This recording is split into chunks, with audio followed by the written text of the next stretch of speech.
Vamos a revisar algunos aspectos anatómicos de la cavidad nasal y de los senos paranasales. Aquí tenemos un corte sagital de la cavidad nasal derecho. Estamos viendo la pared medial. La pared medial. Hacia la parte anterior, aquí estarían ubicadas las narinas o nares, ¿sí?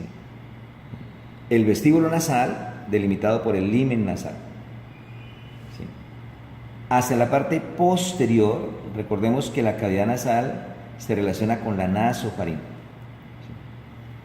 La pared medial, entonces, o septo nasal. Entonces tiene un componente cartilaginoso,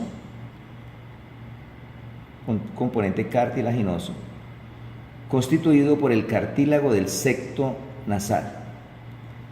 Y tiene un componente óseo constituido por dos huesos. La lámina perpendicular del hueso esmoides, hacia la parte posterior superior y hacia la parte inferior por el vómero. El piso de la cavidad nasal corresponde al paladar. Y en ese paladar reconocemos una porción dura u ósea constituida por el proceso palatino del hueso maxilar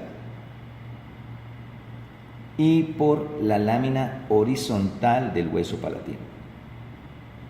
Esta es la mucosa que recubre el paladar. Hacia la parte posterior superior reconocemos el seno esfenoidal. Y aquí visualizamos el techo de la cavidad nasal, constituido por la lámina cribosa del hueso esmoides, y aquí podemos reconocer el proceso crista-Galli. Hacia la parte anterior reconocemos el seno frontal y en el dorso de la nariz reconocemos el hueso nasal. La parte posterior de la cavidad nasal, como hemos dicho, se relaciona con la nasofaringe. Entonces acá vemos el paladar blando, lo que llamamos la úvula del paladar. Y todo esto es la nasofaringe. En la nasofaringe reconocemos la desembocadura de la tuba auditiva, o tuba o trompa faringotimpánica, tradicionalmente llamada trompa de Eustaquio, que está delimitada por dos pliegues. Un pliegue salpingo-palatino, el pliegue salpingo-palatino, el pliegue salpingo-faríngeo, y una elevación, la elevación que forma la tuba, esta elevación, que es el rodete tubárico. Entonces tenemos rodete tubárico,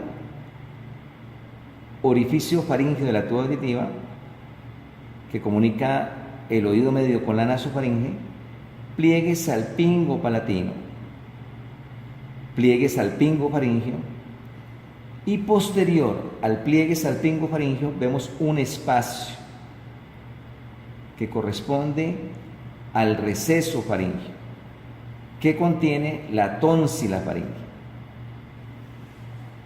Vamos a revisar el mismo corte sagital visto desde el lado izquierdo. Entonces, esta es la parte anterior donde visualizamos las narinas, ¿sí? El piso de la cavidad nasal,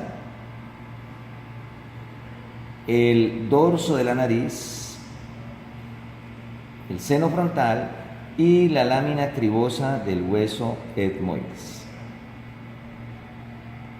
Este corte nos permite visualizar las celdillas etmoidales. Entonces reconocemos las celdillas etmoidales anteriores, celdillas etmoidales medias o intermedias y celdillas etmoidales posteriores. Hacia la parte posterior el seno esfenoidal. Y se puede apreciar en la muestra anatómica el seno cavernoso, abierto. Seno cavernoso. Y dentro del seno cavernoso, la porción cavernosa de la arteria carótida interna, tradicionalmente llamada por los clínicos el sifón carotídeo. Y vemos cómo atravesando el seno cavernoso, acompañando a la carótida interna, visualizamos el sexto par craneal o nervio abducens. Sexto par craneal.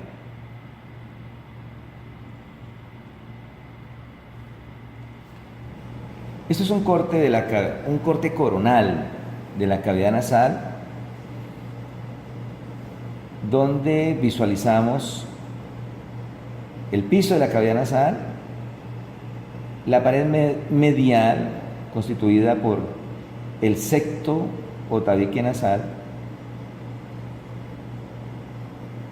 y las paredes laterales, donde a este nivel alcanzamos a reconocer el cornete o concha nasal inferior, por debajo de él el meato inferior,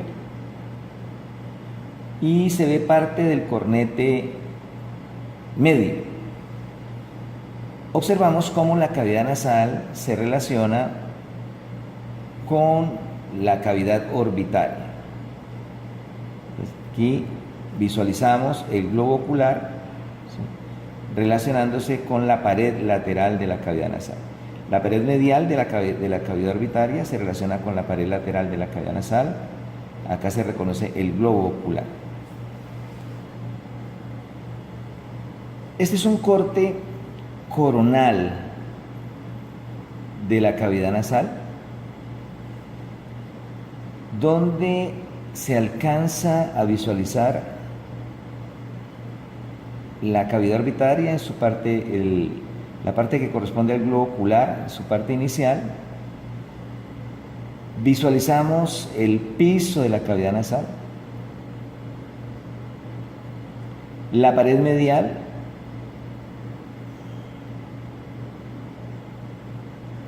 constituida por el septo o tabique nasal, la pared lateral,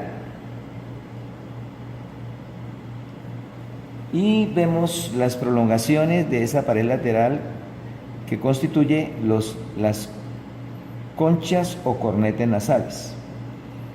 Cornete nasal inferior, cornete nasal medio, cornete nasal superior. Cornete inferior, cornete medio y cornete superior. Por debajo de cada cornete visualizamos el meato inferior. Debajo del cornete inferior, el meato medio, debajo del cornete medio, y el meato superior por debajo de los cornetes superiores.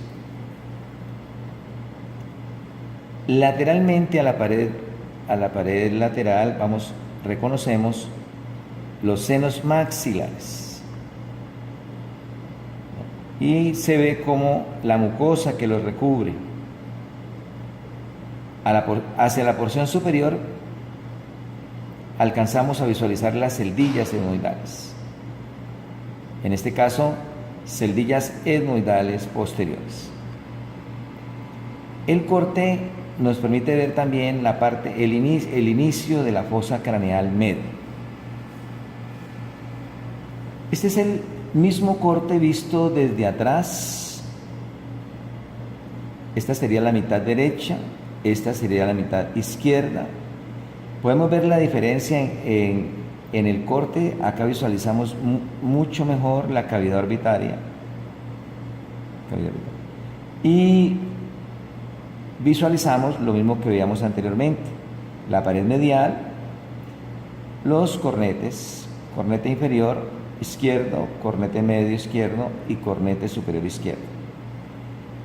Cornete inferior derecho, cornete medio derecho, cornete superior derecho.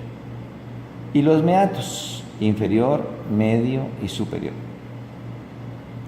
Y hacia la parte superior, las celdillas etmoidales posteriores.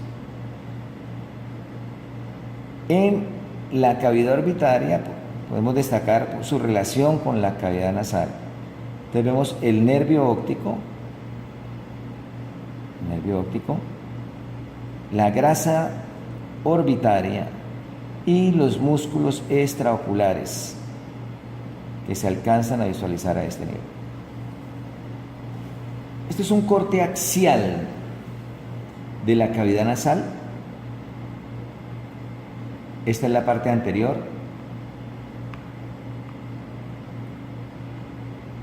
Esta es la parte posterior.